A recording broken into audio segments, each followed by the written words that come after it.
Welcome to the Beer Craft, a beer and brewing podcast. Join your hosts Andrew and Ben as they crack the code for your favorite fermented beverage, gaining clarity on stouts and going down the rabbit hole of hops each week on Wednesdays at 6:30 Pacific. So expect the unexpected as we bring you exclusive interviews with brewing pioneers, side-splitting tales from behind the bar, and answers to your most frequent fermented questions. So pull up a stool, pour yourself a cold one, and let's get the kegs rolling.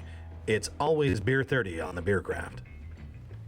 Long before your modern-day home brewer, ancient civilizations used song and prayers to preserve and share their favorite home brewing recipes. Today, they use Northwest Brewers Supply for their knowledgeable staff and economically friendly beer starter kits designed to start and keep you brewing deep, flavorful beer at home. Whether you're an experienced home brewer or looking for a new hobby, Northwest Brewers Supply in Burlington is here to help you start and stay home brewing. Visit them on Facebook or at nwbrewers.com for information on upcoming events and classes. Welcome back to the Beer Craft. That is right. We do have a new name this week. I don't know what happened, but when I searched for the hot break, apparently I had been drinking, and so the hot break did not come up in my searches. So I thought we were free to go with that groovy title. Free to roll. But sadly, that is not the case. So we're going to be changing things up. Did you search the hot break? I searched a couple things. Again, I was probably drinking. It is I think it's beer a search show. Glitch. Yeah, I'm blaming the technology. I think Apple maybe had too many people searching beer podcasts at one day. There must have been it, that or Steve Jobs was in there poking around there from the grave. Ooh. We're not sure. We can't confirm or deny any of these things. But welcome back to the show, our beautiful listeners, all four of you, I'm sure. Now, we recognize this show is really going to be listened to right about now by friends and family, and thank you for thank you for listening. Thank you for giving us the feedback. Of course, and thank you. Giving us a little ammunition to keep doing this thing. Yep. It's kind of fun. I don't know about you, Andrew. You enjoying it? I am. Number 3. Podcast number 3. This is number 3. Whether we third call episode. it what or not. And so this week, we're going to start things off. And how do we do that here? Because we do 6:30s is Beer 30, which means we're going to crack open the first beer of the night. And tonight we are drinking Culshan Brewing Company's Fresh Hop IPA. Ooh, very good beer. I'm excited. I'm excited. There it is. In stereo. Beautiful. Cheers, Ben. Cheers, Andrew. It's Beer 30 on the Beer Craft. Craft. Well, that's a tasty beer.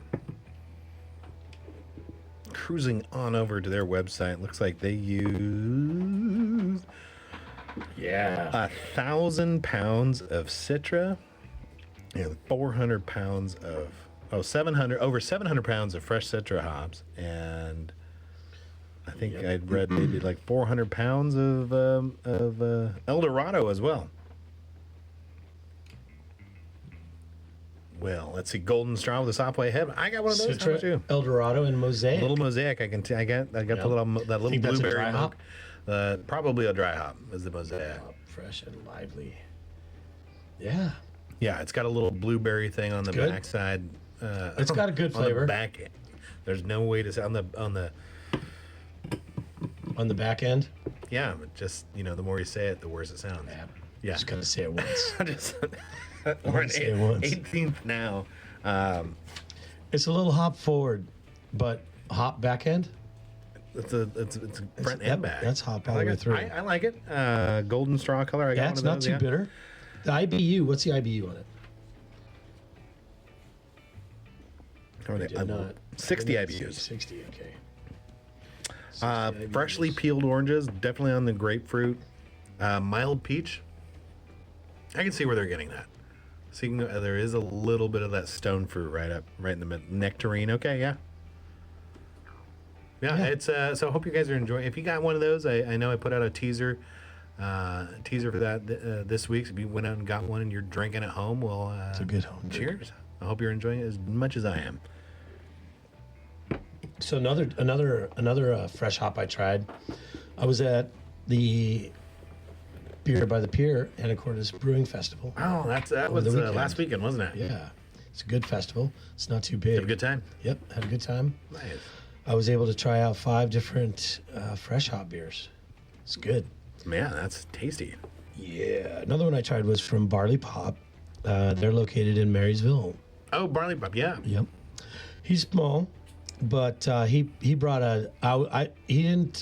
He said it was pretty hoppy. I would call it a double IPA. Definitely. It was like all of the hops in your face. Oh my God. Yeah.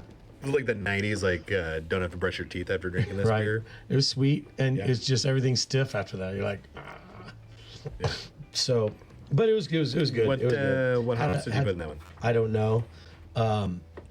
It was the operations guy that was talking to me. So yeah, I couldn't get the right information from the Not quite brewer. not quite the right guy for the Right. technical information. A lot of the times the brewers don't go.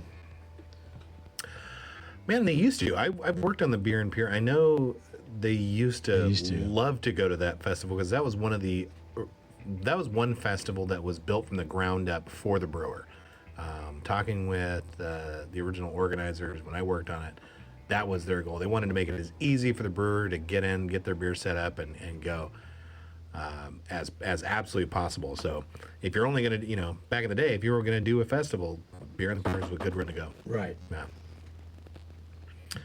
I remember back in the day, the brewers would always go because, the craft brew scene was new, and that's just what they did. It didn't have another decade. I don't think it does now. Right. Yeah. Yeah. So the brewers were doing the dirty work, going to the festivals, pouring the beer. Right. But they were meeting the people too, And we've probably met many brewers that way. You just go around to the tents, talk to the people, and now it's, I'm a volunteer, or Run out the I ambassadors. work in the tap room. Yeah. Right. And they know something, but Yeah. It's not like I haven't talking to the brewer. I haven't done festivals lately. I mean, since 2020, it's been kind of off the off the radar for many moons, and now that they're just starting to come back, it's definitely been a hot minute. a hot minute. What else did you get to drink over there? So I got to drink a Fremont Booming Juicy fresh hop IPA. Booming Juicy. Booming Juicy. Did it live up to its name? It did. It's a bold claim. I hope it did. Is it called Booming Juicy? You told me that. It is a Booming You Juicy. wrote it down. Hey, maybe they should name it that. No, I couldn't tell you the name. I can't remember. Oh, they just said it was a festival goes. big juicy. It's a big, yeah. Was that the that's my last beer you'd been description. drinking? No, that's Okay. my description. Actually, this was my first fresh hop when I got there. I did. I can't even blame the alcohol for not writing down the name of it. I did another brewery's American lager. So it was a 4.5, really light. So that was just a whistle wetter. And then I went to Fremont. And it's a little bit hop forward, but it's not too bitter. Because it's juicy. The Fremont hop? That's what you're talking about? It's Fremont? Yeah, Fremont hop. And I really don't even know if... I researched their website to find out if it was the one I saw, but I can't be for sure. Looks like a fermenter. A can. Hops and fermenter. Lots and lots of different. Yeah. So I'm not gonna. It doesn't matter to give specifics. We're just talking about random. You don't fresh have the hop specifics. beers. We can't do it. Yeah. And- What else did you drink? Yeah. I drank this Colston. Yep. No, it's good. This is a smooth drinking beer. Yeah. Yeah, it's an IPA, but 68 balanced IBUs. It's easy to drink. Anacortes. So the brewery in Anacortes is at Rockfish Grill. Yeah. And Anacortes Brewery at Rockfish Grill. Yep. And a nice one.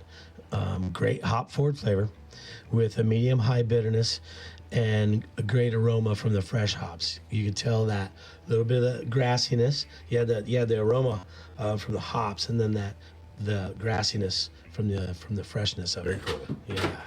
Yeah. Did you? It was really good. Did you catch what the hops were in that one? No. I remember. No, I couldn't talk to him. He's too. Alan and Rick are busy guys. They're very dynamic. So I mean, they're all over the place, just having fun. I'm sure they were on the scene having a blast. Oh yeah, they're having a good time. Next door to the brewery there. And another one was from Garden Path in Skagit Valley. And get this was a dry hop saison. Oh, interesting. Yeah, it's called the Hopped Ship, and I believe it's from 2022. So Okay. the way they ferment is this was a cool ship, which I'm sure they fermented. I don't know how long. It was fermented with the yeast strain that they cultivated themselves here in Skagit Valley, Yeah. and yeah, it must have been on barrels or something for a Probably while. he's got those big fooders in there. Yep. Those big, that big oak in there. Yep. So, and it was amazing. Crispy dry. Crispy. Yep. And that Saison flavor, that yeast That Saison is would have sweet. finished so It's dry. sweet and mellow, but it's crispy and it's got a spice to it. I love Yeah. Saison. Oh, that's a good beer. Yeah, so That's a good I beer. think that's my new favorite couple. Very cool. Saison and Fresh Hop. Saison and Fresh Hop is Yeah. a great new power marriage in Yep. Beerland. They were my favorite of the 5. Oh, wow. Yeah. That's cool. Yeah. So got a- it was fun. I had a They good got a time. pretty at cool the- thing. They got a at the pretty cool fest. thing going there. Yeah. Have you got to their new tap room in Bellingham? Northern. Great Northern. Great Northern. Yeah. Yeah. It's a Couple times. It's cute. It's nice in there. Yeah, I like it the is. I like the vibe. Big, tall, Yep. You won't nice regret it. bar, comfy couches. Oh, I've taken a nap on that couch before. Yeah, if I sit down, I know how to take a nap. Yeah. It's my stupid human trick. So, when's the last time you had a Fresh Hop beer? Well, this Fresh Hop, and then I did have one. I had one last Saturday. I had whose was it? It was a Strata Fresh Hop from. Oh boy, it's such great. It was another local. I can't remember the name of it. So, I did get a. I did. We'll just cut out that bit in the middle there. I drank a Fresh Hop Strata. Strata is a hop I have not had a ton of experience. We've carried it for a bit. I don't know that I've got to brew a batch to feature. Let's see what the deets are on for Strata. Or if you're Andrew, you pronounce it Strata. Yeah, I was like, we need a class on beer dictation, how to say terms. True. So a feature of the Strata, whatever. Bright notes of fresh strawberry, passion fruit, and melon. There was a fruitiness to it that I recall. I don't know that I could say fresh strawberry on that. I certainly wasn't. Maybe if I had heard that before I started drinking it, that might have been might have been boundary. Boundary. I'm not sure. Nice. But I actually made my first fresh hop beer this year, and I have been drinking that. But it's strange that I've been doing this as long as I have, and I'd never done a fresh hop beer. I've coached and counseled on the topic for years and years and years, and it was always just one of those. Gosh, the harvest and brew day never really matched up. Right. You got a limited window. There is. And then as you're a home brewer, it used to be fairly difficult to get them. So you had to time that in order to get them from the shop. The shop had to get them. Yeah. Unless you picked them yourself. It was always a pain. And then you have like a week window, 2 weeks window. Yeah. I did manage to clog the pump up, and and so that was an adventure. I was able to stop that and get that cleaned up, but Because you got to pack that kettle. oh boy, it Jam was, it. yeah. I did a 10-gallon batch, and I used 2 pounds of wet hops. Yeah. And it was pretty full.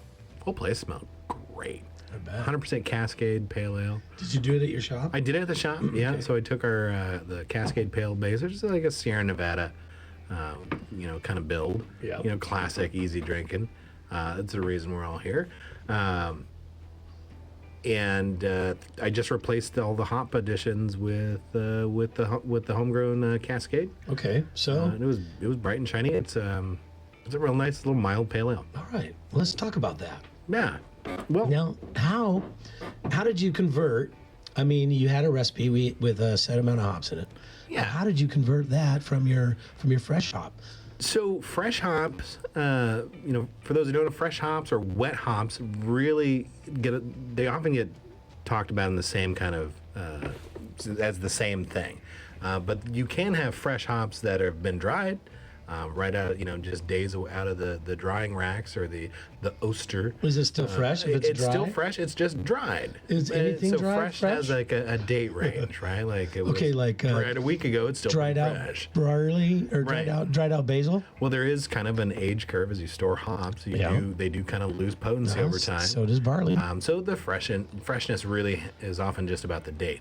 Over wet hops, that one's kind of obvious. It's absolutely wet, and that's the one most of us are probably talking about for wet hops. So conversion is pretty easy. You are going to use the wet hops in about a 4 to 6 to 1 ratio. So if your recipe is calling for an ounce, you can go 4 ounces, up to 6 ounces, depending on how much you think your hops. Now, have you ever sat down and counted cone for cone? No, there's a lot of conage. Yeah. It's so 2 pounds that I used was probably, it overfilled like one of your big brown paper grocery bags. That was if I poured in that, it would be overflowing. It's quite a volume. So I weigh them out. Right. I weigh them out. So how come them being fresh or them being wet why would you then need 6 times the amount just because they're fresh or wet? It's quite literally the water weight. Once you dry it out, they are going to lose about 80% of their weight, and that's just through water. So, excuse me. Well, that fresh hop is good. It says hello. When you dry out, they just get lighter, and that's kind of the equivalent. If you were to count them out cone by cone, they'd probably be about the same. But that's what that is with the wet. So you kind of have to, in terms of scale you're asking about, you kind of have to fiddle with your recipe as well, because that much material, that hot material is going to steal more beer from you. Right. It's going to cling to it. Imagine doing this on a pro scale. I mean, we could talk about homebrewing scales. Oh boy. And doing it once a year is wonderful because it's just your beer. It's great. But now you have to live up to this. Well, I think you're a pro. Colshan, they listed over 700 pounds of fresh hops into that barrel. Yeah, they have to go get a big truck, a couple vans. And then they only have 1 time or 2 times to make this beer. And that's it. So right, because the experimenting hops, to create hops die. Once you pick them, you've got about 3 days maximum to use them or dry them. Otherwise, they just start rotting really quickly. Far faster than most vegetable material. That's how much. It's all because of that water in there.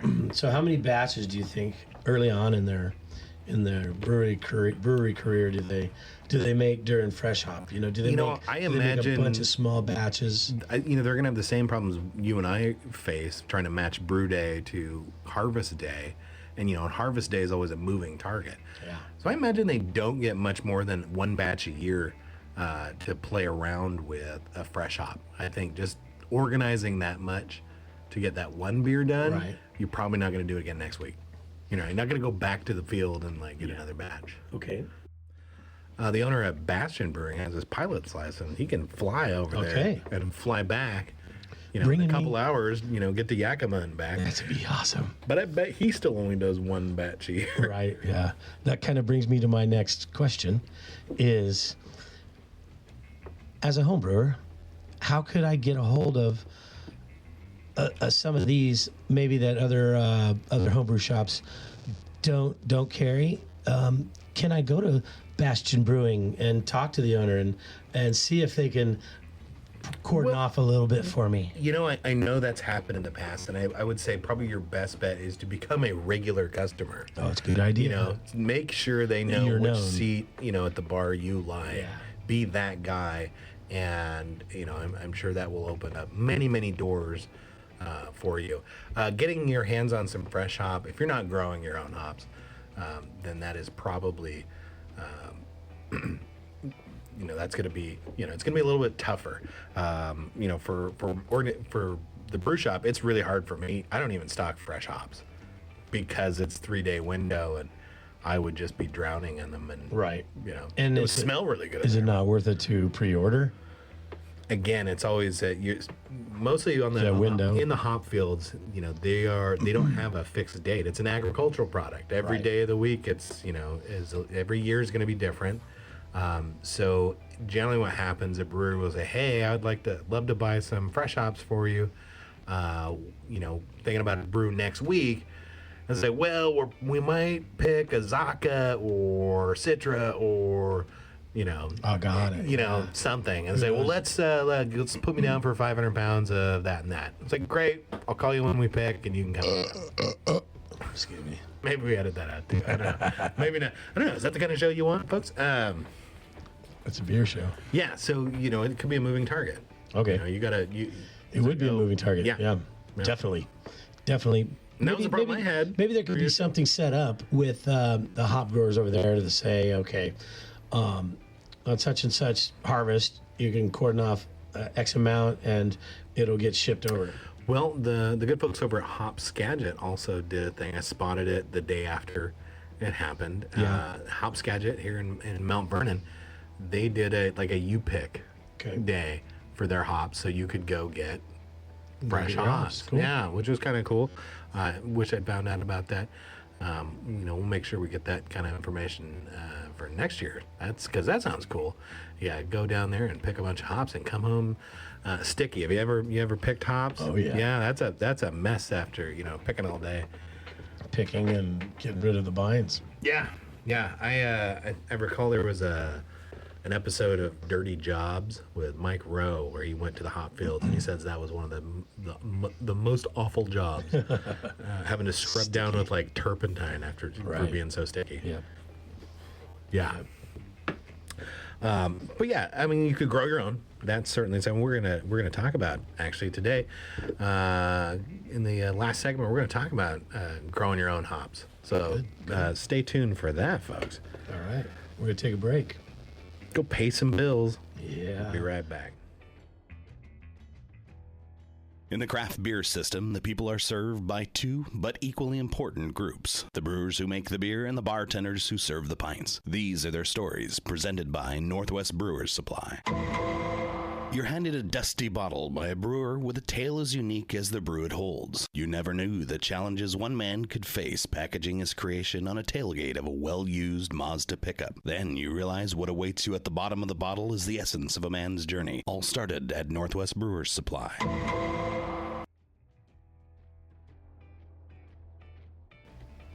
Very good. We forgot to mention, you can actually go too much with these.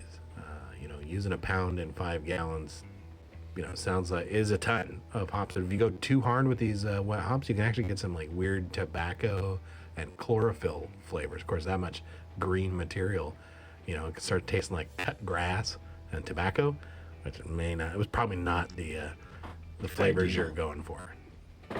Not so much. No way. Well, cut grass a little tiny bit. A little cut grass is fine. Yeah. For the season, yeah. For the wet fresh hop, yeah. Yeah. You want a tiny bit. Yeah. Grassy. Hops are traditionally a preservative device. So these beers do tend to stand up a little bit of time in the keg, compared to under-hopped or lower IBU beers. Yeah. Those hops kind of preserve it, make it keep it going a little bit longer, which is kind of nice. But that's a ticking time bomb as well. Yeah. Hops do probably not more than a year. Yeah, I wouldn't age this one a ton. No vertical. You wouldn't have to. No drink. 3-year vertical. Not so much. No. Well, unless we're talking the Cool Ship Saison. And I don't know when they use those hops. Do you think they dry hopped it right at the end? With this year's hops? I don't know. I don't know the answer to that question. How they did that one. They do some different things. That would be cool. Yeah. We'll have to get Ron and Amber out here on the show one of these days. Okay. Yeah. And we can ask them, like, hey, really love that, Write that down. Saison questions for Ron and Amber. There you go. Premium sound effects by Andrew Ziegler. All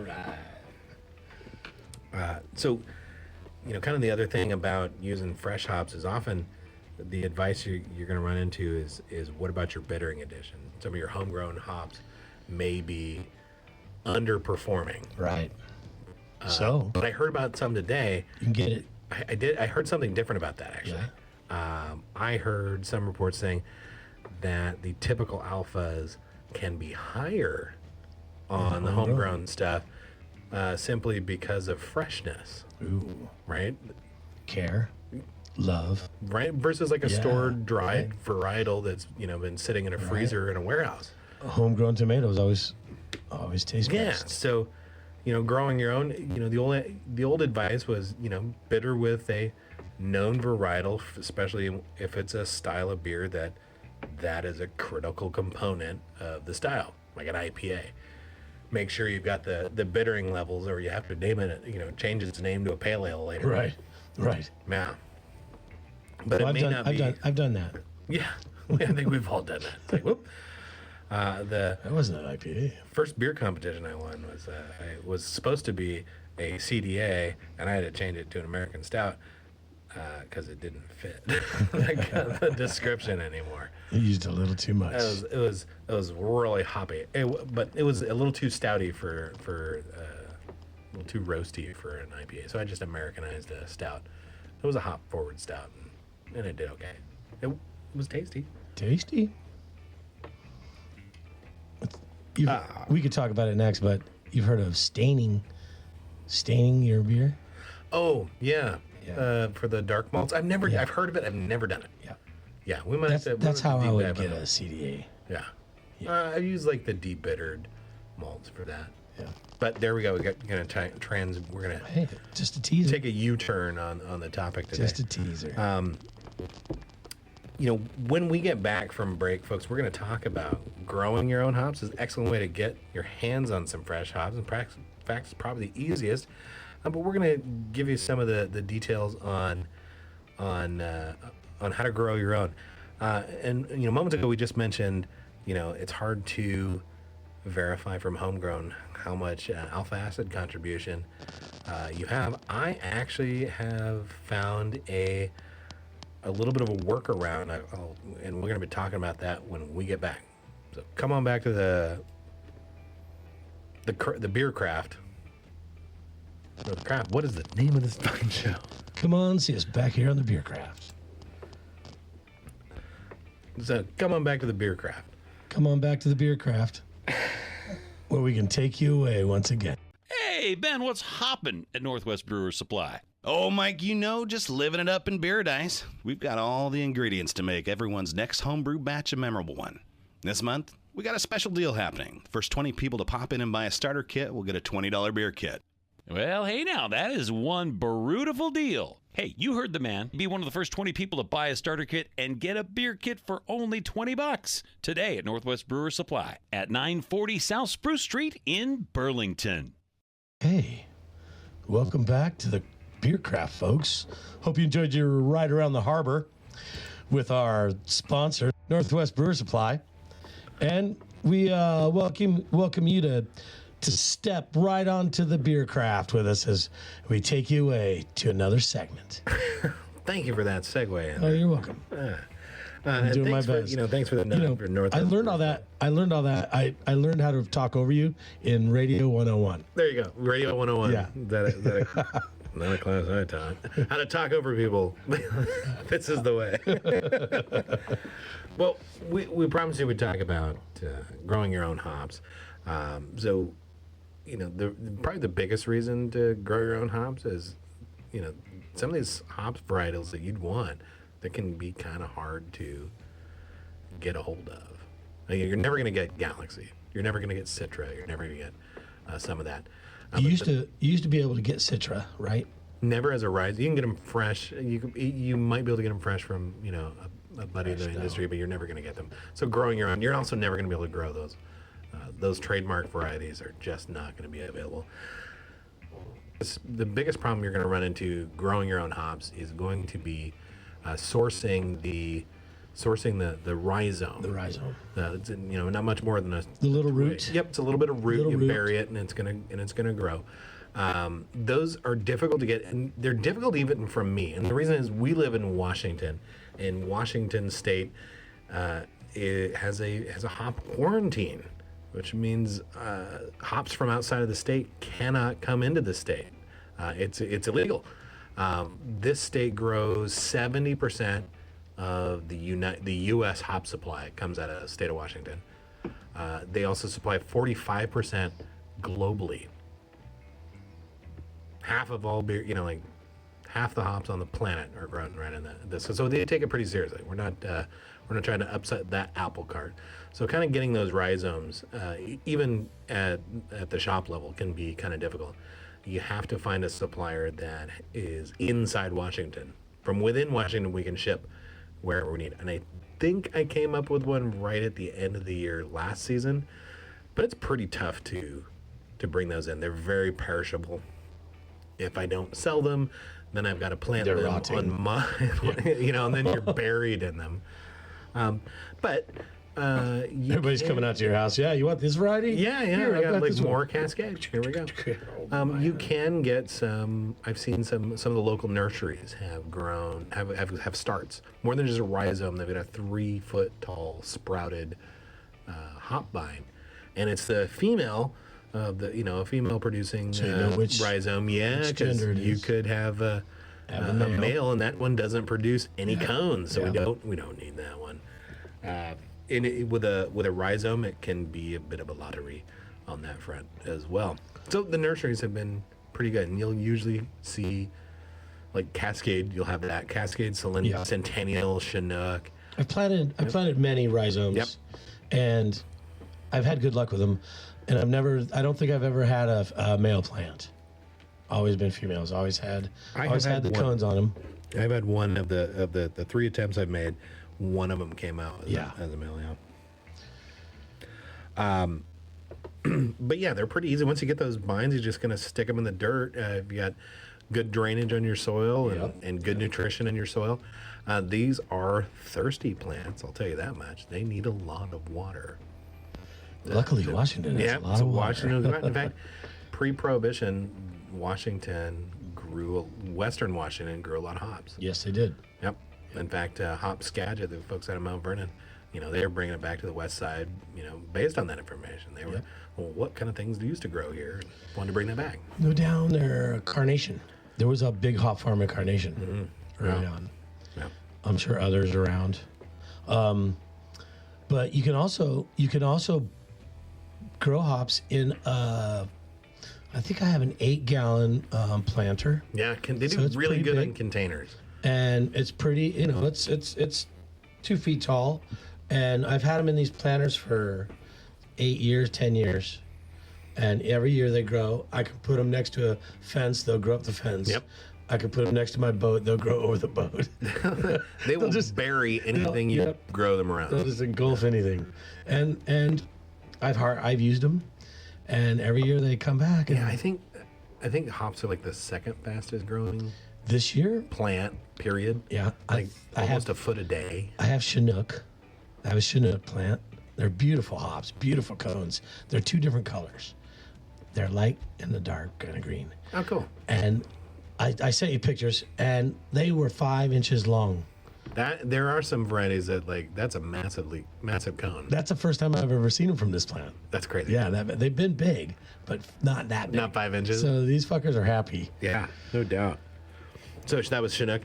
Yeah, I've also seen Willamette and East Kent Golding.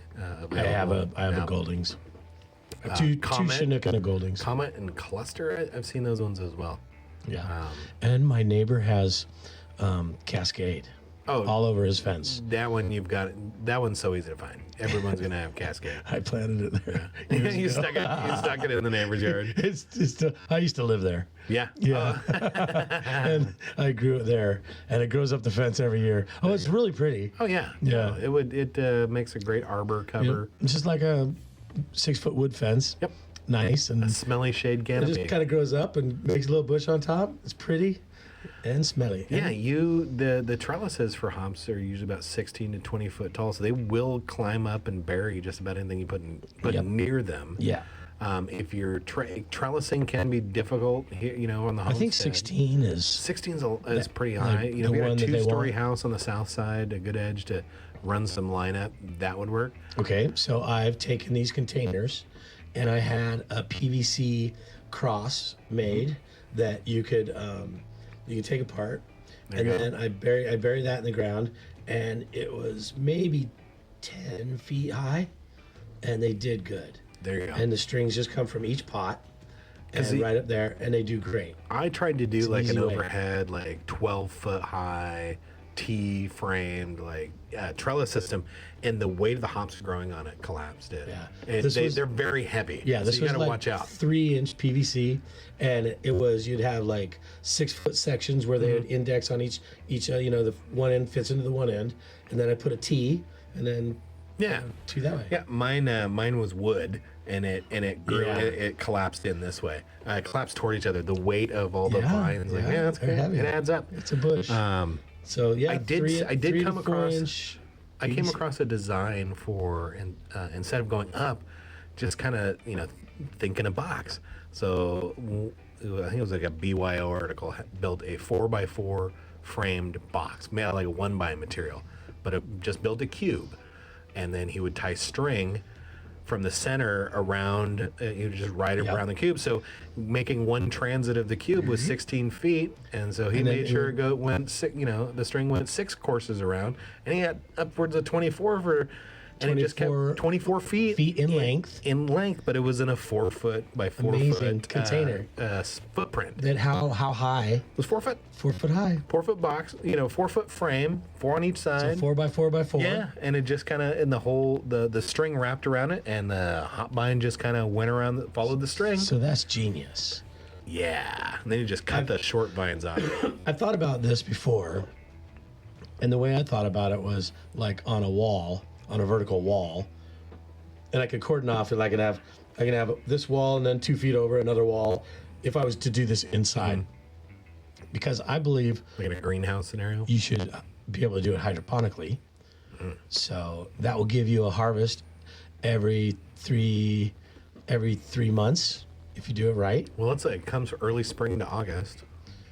Yeah, but it'll grow as fast as it'll grow as fast as it needs. It'll come to, it's not my area. And as soon as you change that light, man, it's just like Sure, marijuana. like time, like control the variable. Yep.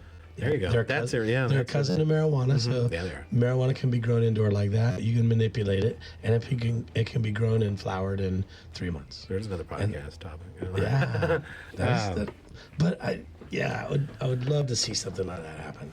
Some of the pitfalls though for out here in the Pacific Northwest is the powdered mildew. It's pretty susceptible out here to this little fungal infection. It kind of really, if it catches it early, it'll destroy and wither the vine. If it catches it late, it's really going to impact cone development. And you'll spot it, just kind of looks like somebody dusted your plants with powder, with like chalk dust. White. Yeah, white kind of powder. dusty looking. That's, And are those that's spores? That's the fungal. Fungus spores. Yeah, and it's pretty bad. You probably can't get rid of it.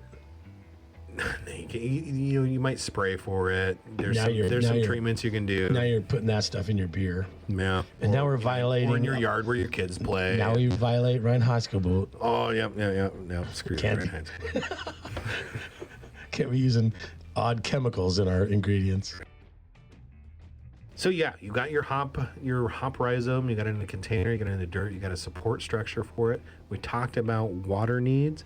We talked a little bit about soil nutrition. You're going to want to keep up on your nitrogen, your phosphorus, and your potassium in there, because it's to grow that much plant material, it's going to take some nutrition to do that. So get your soil conditions right. And kind of like, so here's what you can expect next. So you've thrown it in the dirt. Your first year, it's gonna be nothing. Yeah. It's gonna be a ton. You might get like 10 foot of vine, and it's just kind of a baby, and six hop cones on there, and They're gonna be like little medium ones. yeah, you're you're gonna freak out. You're gonna think you've done something wrong. You're gonna feel like the worst gardener on the planet. And even if you how can I use these in my beer? This is like one beer glass. So, my wife's the gardener in the family. She's got the greener thumb than I do. And she says the plants will sleep, and then they'll creep, and then they'll leap. And that's kind of like a 3-year progression. From the time you plant anything, it's just going to take a little bit of time to really get established, especially on your annuals, the ones that come back every year. It's going to take a while for them to establish themselves. Get the root ball. And then you've got too many. I know several small-time, hobby growers who have quickly figured out that they have way too many hops for them to brew, as often as they do, and they still can't use them at all. They're just going to drown in hops at some point.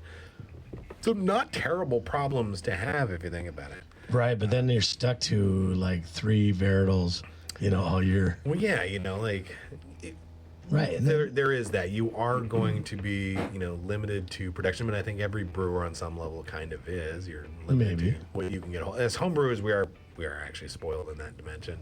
I think we have a lot to choose We get, from. like 150 varieties. I'm just going to click open this catalog and click it and buy it. And I can buy an ounce of it. Yeah, I don't need an ounce. That's all I want to buy. Yep. I don't need to spend 3 years What for a hops that I luxury. don't know that I like. So now that it's growing, you got hop guns. How do you know when to pick them? Oh, Right? I may know. You know? Tell me. In the fall. Yeah. He's not wrong. He's not wrong. Right. It's in the fall.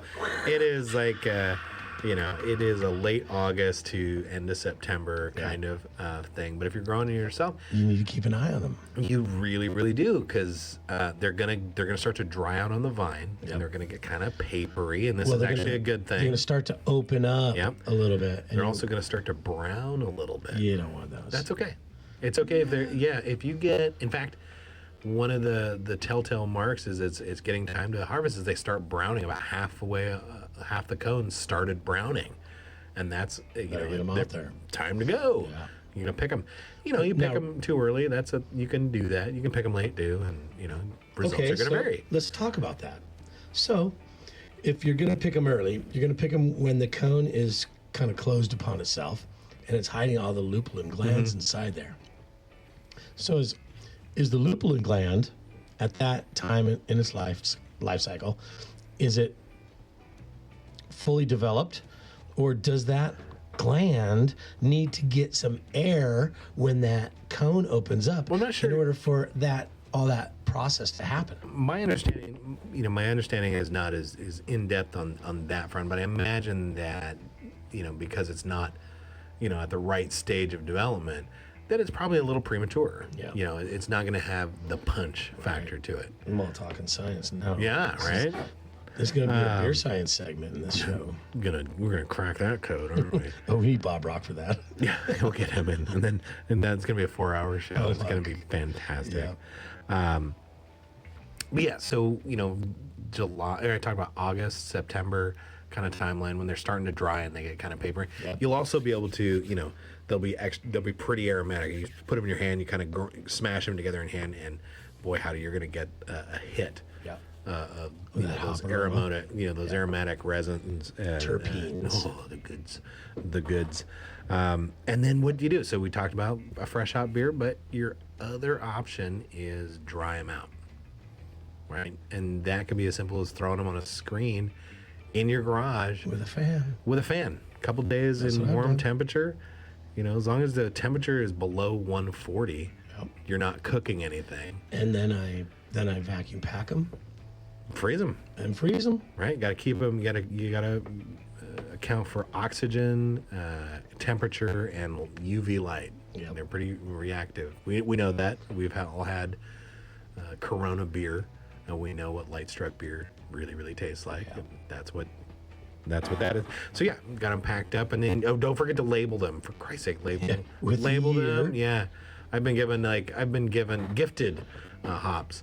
Vacuum packed. Yeah, they're It- vacuum it was packed. It's probably like, so gifted what for crop me. year? What crop year is this? I don't know. I got That's- 5 vacuum packs of this. Here, take one. I got 10 pounds of this stuff. Thanks left for in the coming back. over, Yeah, by the way. There you go. Yeah. Open them up and they smell like cheese.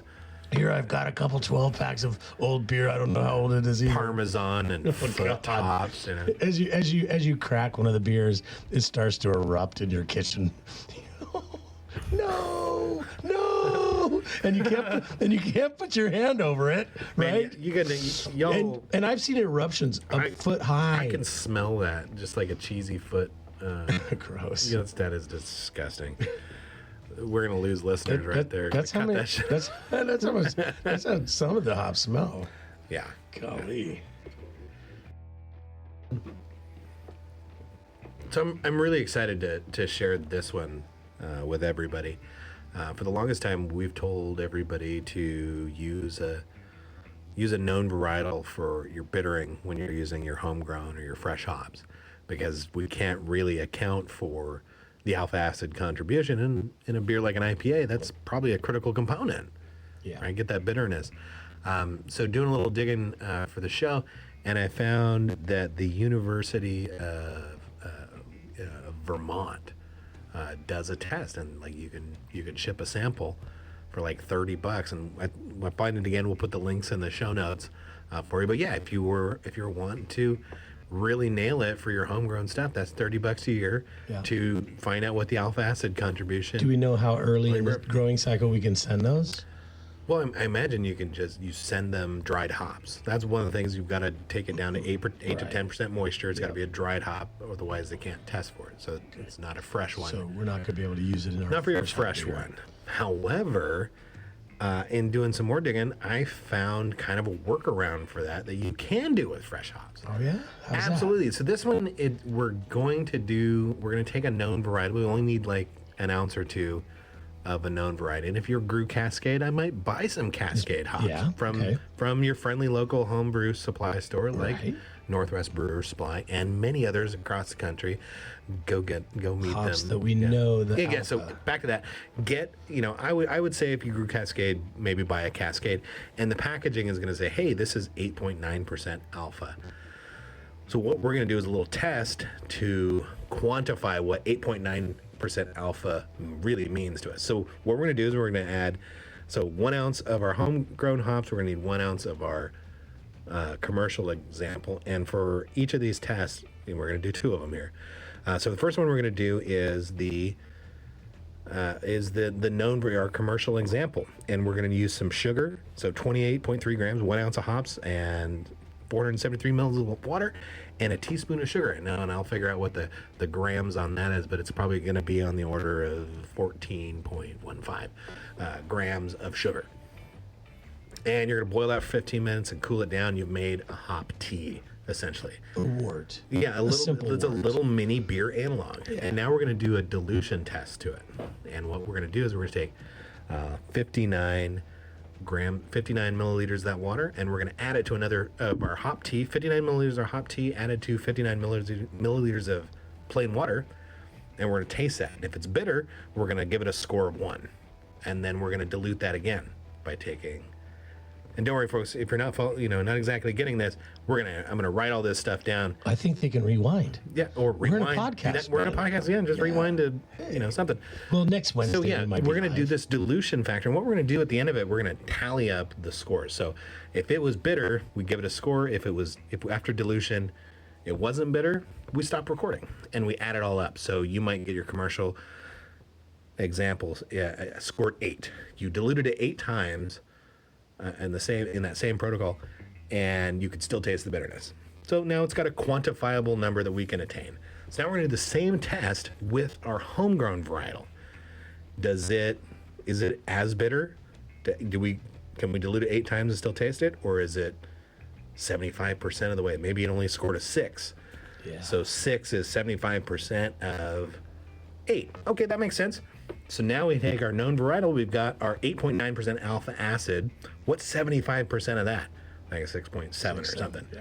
So now we know our homegrown is 6.7% alpha acid contribution. I'm pretty excited about it. And so what I'm gonna do is I've got some homegrown Cascade, and I'm gonna do that test. And I'm going to also ship that sample to get tested. I'm going to be able to compare the results. Nice. So I'm pretty excited about doing that. And so, we'll see about that on the Hot Break blog. The blog is called The Hot Break. I haven't decided if I'm going to change the name of it quite yet. I've been using it for 5 years for the newsletter and now the blog. And I had hoped for this show, but that is not to be. So we'll get used to it. It's the Beer Craft. Is that right? Beer Craft. The Beer Craft, a beer and brewing podcast. Yes. It'll become so natural next week. It'll be fine. We'll probably change it next week too. Yeah, it'll have a new title every day. Jump aboard, people. Yeah. We're just Take a ride. Literally making this shit up as we go.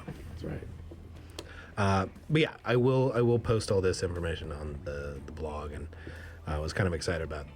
It was kind of a late in the day inspiration moment. I found this protocol to figure out your hops. I'm like, well, damn, let's do that. That's gonna be great.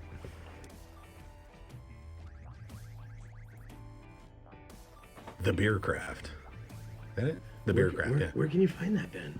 The Beer Craft is currently it'll be on iTunes. I'm going to work on Spotify. But iTunes podcast. We'll also put it up on the website. All of the blog posts we'll host on the Hot Break blog at nwbrewers.com. We'll also have Beer Craft blog? Links to this blog. The Beer Craft blog? Our podcast. Links to this podcast. Links to this Beer Craft podcast. Links to this Beer Craft podcast. The worst ever. Yep. This is great. This is harsh, changing our name. Yeah, it's gonna take a minute to get used to that, but for sure. We're setting sail on the Beer Craft. Yeah. Once again. Way to go, Ben.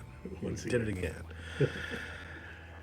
again. So yeah, you can find out. I'm telling you, man, it could just be two fucking crazy brewers. Might as well be two crazy fucking brewers. Setting us up for success by getting all the shitty bits out of the way. Great. We're doing a great job. Doing a great job. So you can find out about that paper when I finish writing it. Will be on the Hot Break blog at nwbrewers.com. The Beer Craft blog? No, because the blog is called The Hot Break. Oh, the blog is called My blog is still called The Hot Break. Oh. Yeah. Because I have a URL for that. But it's not like .com. It's at nwbrewers.com/The Hot Break blog. So that was the Fresh Hop Show on the Beer Craft.